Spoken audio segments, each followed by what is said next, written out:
Hi, Year 11. Google Arts and Culture is incredibly useful for our Eltham Palace revision because Google have basically done like Street View inside a whole load of historic buildings, and Eltham is one, fortunately for us.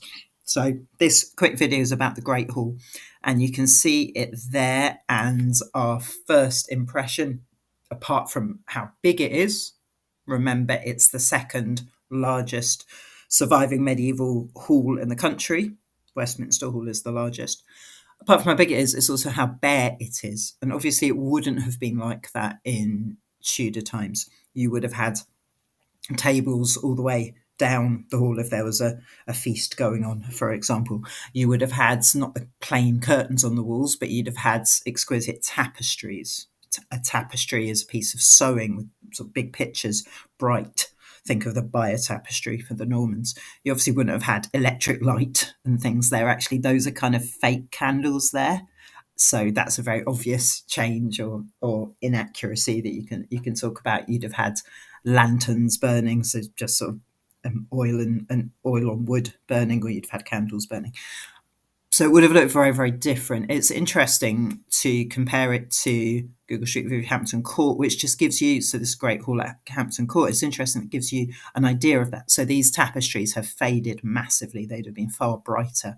But it's that kind of thing, slightly smaller hall, that kind of thing, and with the tables and so on. That's a more realistic reconstruction of what it would have been like in Tudor times or medieval times before then. But it's helpful to kind of see that.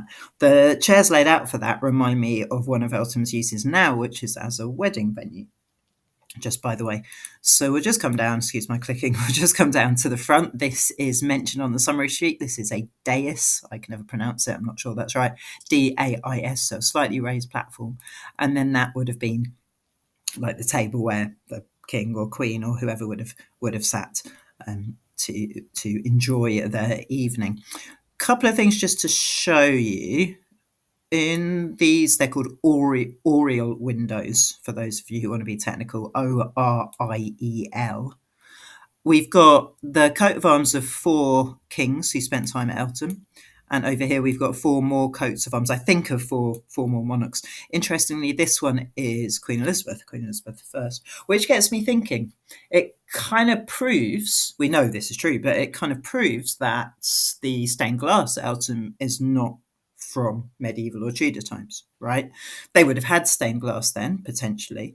But if Elizabeth's in here, she is the last monarch mentioned, I think. But if Elizabeth is in here, then they wouldn't have been making like new stained glass straight after Elizabeth, because we know that after that, the palace was barely used by the royal family at all. So again, that's another feature that was put in when Seeley and Paget did the plans for the Courtaulds.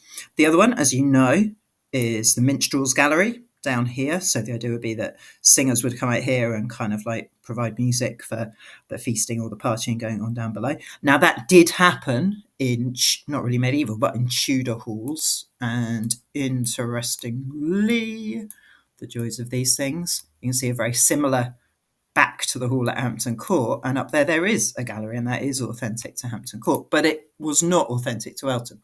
The Courtaulds and Seeley and Paget, their architects, had that put in. But you do get a brilliant view here of the authentic, although it's been replaced. Remember, Rich in the 1600s taking all the lead from the roof, and so on and so on. You do get a good view of the hammer beam roof.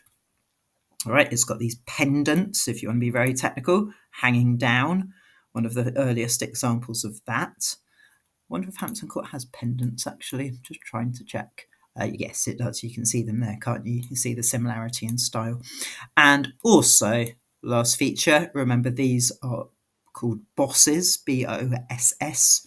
So kind of like joining the things up there. And up there, I think that one, but the resolution won't be quite good enough for us to see, is a boss of Mahjong, the Courtaulds' pet lemur, which obviously is not from medieval or Tudor times. So you need to imagine it full, you need to imagine it colourful, you need to imagine it loud, but you also can see the continuity from those early periods. And I hope that helps in your revision of the Great Hall.